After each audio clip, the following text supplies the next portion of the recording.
Hello and welcome everyone.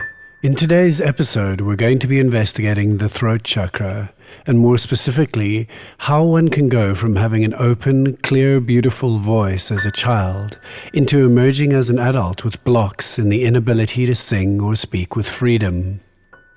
Before we go any further, I'd love you to subscribe to this channel if you're into this kind of content, and specifically interested in self-expression, liberating your speaking or singing voice, music, consciousness, and awakening.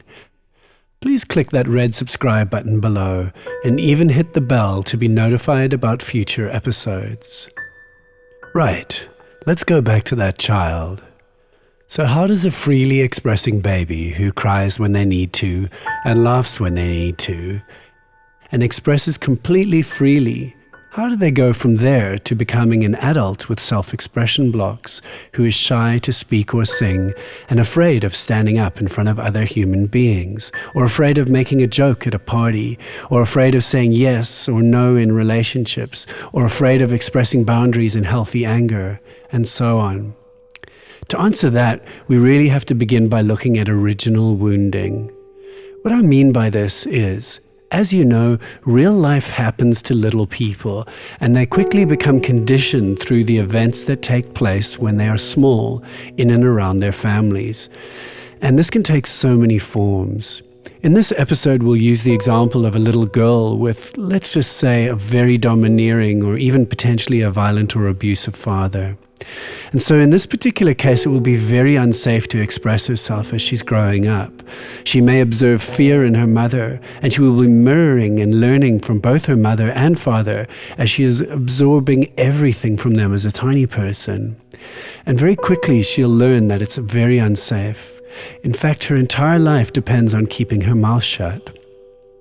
Now, you may have subtler versions of this from your childhood, where love is withdrawn when we express ourselves, or when we cry too much. So an example might be where, as a tiny person, if we are ignored or shut down when we cry, a small person can eventually come to the conclusion that it makes no difference whether they make sound or not, and makes no difference whether they express themselves or not.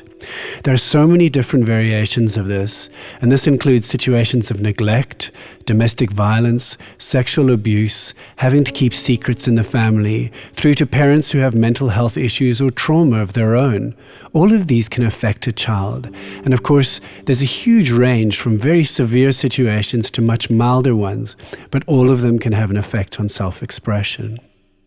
It even goes as far as intergenerational trauma, since current research clearly shows that trauma from 5 generations or more may be encoded in our DNA and behaviors. So, once that original wounding starts to happen, then, as the little person is growing up, these stories will keep being affirmed because, let's just say that that girl has developed a deep sensitivity that if she speaks up, that she's going to be rejected or even hurt. She might then have experiences at school where all it takes is one bullying schoolyard incident for her to where she speaks out freely, where she is shamed and rejected, and bam, it goes straight back to that original wounding, and it will deeply affirm that belief system that it's not safe. And then she will gather increasing experiences over time that affirm that, because she's always going to be scanning and on the lookout for any data that says she's not safe. She's now got what you could call protector parts on high alert, eternally on the lookout, trying to keep her safe, but actually also keeping her stuck. So she develops these beliefs about her self-expressions that say, I can't express myself, and it's not safe to speak, or I'm bad at speaking, or I'm a bad singer, and so on. And then these remain lodged deep inside her being, inside her unconscious being. So she starts developing a life that is designed to keep her safe. And she chooses all kinds of behaviors that will not expose her to the danger of rejection or shaming or whatever it is that comes up and was originally set up. So she may choose to avoid work and social circumstances with groups of people, or she may stop singing joyfully for her whole life, or she may choose relationships that don't serve her, because there's kind of a paradox in this. On the one hand, she's going to be actively choosing a life designed to keep her safe. But on the other hand, and the paradox is here, she probably also keeps choosing unsafe relationships or putting herself in situations that make her feel profoundly unsafe. And this is one of the paradoxes of the wounding, is that often we're actually at a deep level attracted to situations that would push us to resolve the original wounding, but also potentially traumatize us. I've got to say that's a really deep subject, maybe for another time, and we're not going to resolve that here. Guys, I'd love you to take a deep breath now. Let's just all do this together.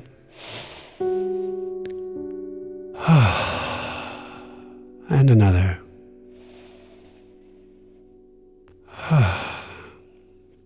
So, we now have this human being as an adult with her original wounding and patterning leading to an I am this identity, and that belief is fully in place. And now she is operating like this, as if this is who she is, and this is who she will be forever. And I'm going to set up my whole life around this. And she spends a lifetime avoiding being shamed or rejected or called out or embarrassed or seen as less than. And by then a behavioral pattern that exists in her, and it has consequences. So what happens with a voice over time is that she develops low speaking and singing skills and has really low confidence in this area. If it's a singing voice that was shut down as a small person, her musculature is weak, she lacks dexterity and flexibility in her voice, and she's got incredible constriction from having used it in the same shut down way her whole life.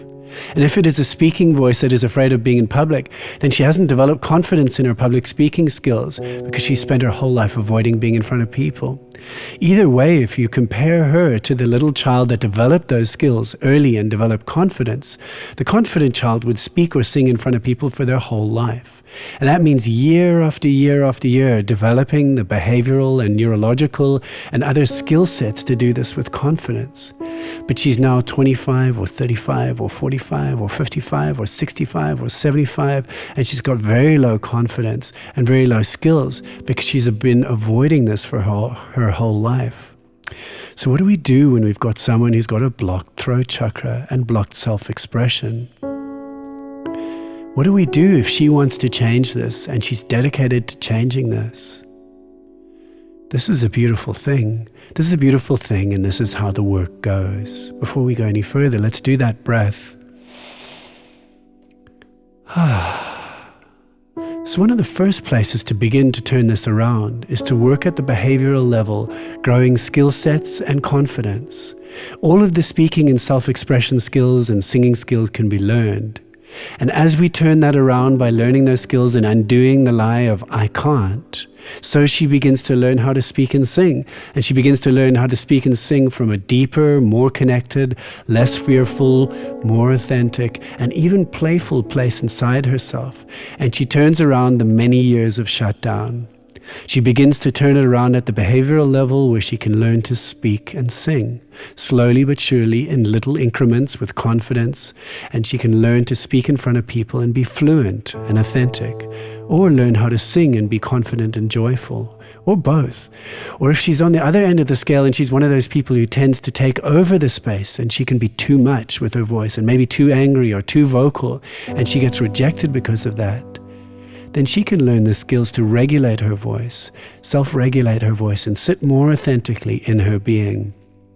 And so you turn it around at the level of behavior and conditioning, and she grows in confidence and technical ability, and she gets to catch up on the years of shutdown, and it doesn't even take that long. Let's take a deep breath. And so she learns that it is safe, and she reclaims her voice. And she shifts the belief in her that I am that. I'm always going to be the shutdown voice. I'm always going to be this insecure around other human beings into I'm learning and I'm growing. And she's tapping into her brain's incredible neuroplasticity. In other words, the ability of her brain to change and to rewire. And at the deepest level, then she's also going on a quest to meet and heal the original wounding. So that's the deepest, longest portion of it. But when we work, we still aim to identify and begin to meet and hug, if you like, these portions of us that got shut down. Because often we can remember some of it and begin to work on the hurts directly. But sometimes, I just want to say, some people can't remember what happened. It might have happened before conscious memory, and that needs a special kind of work to investigate and discover. And very kindly and gently and with heart and with a really safe container to do the work to heal that original wounding. So, going through all of this, we then are in a position to develop an empowered, authentic voice, a conscious and connected voice, an embodied and beautiful voice, or sometimes beautiful voice, because we also give ourselves the space and the license to be ugly and to make mistakes, but always trying, growing, and moving forward with heart, and maybe just a light touch. Early in my healing journey, I was told a saying, "As the wound, so is the gift." In other words, where I'm wounded could also be where some of my greatest gifts lie. So maybe at the end of it, she can be a gift to the world with her voice. May everything that she's been bottling and holding in for all that time emerge out into the world and be a gift to all of us. And she can express herself with freedom and find joy and confidence in her voice. So, thank you so much for sharing this video. Please do let me know what you felt and thought while listening to this. Drop a comment below sharing where you are and how your voice is. Please subscribe for more. And as you can see, there are other videos in this series. I'd love you to watch them. Much love to you, and have a beautiful day wherever you are in this world. And at this time, may you and your family be healthy.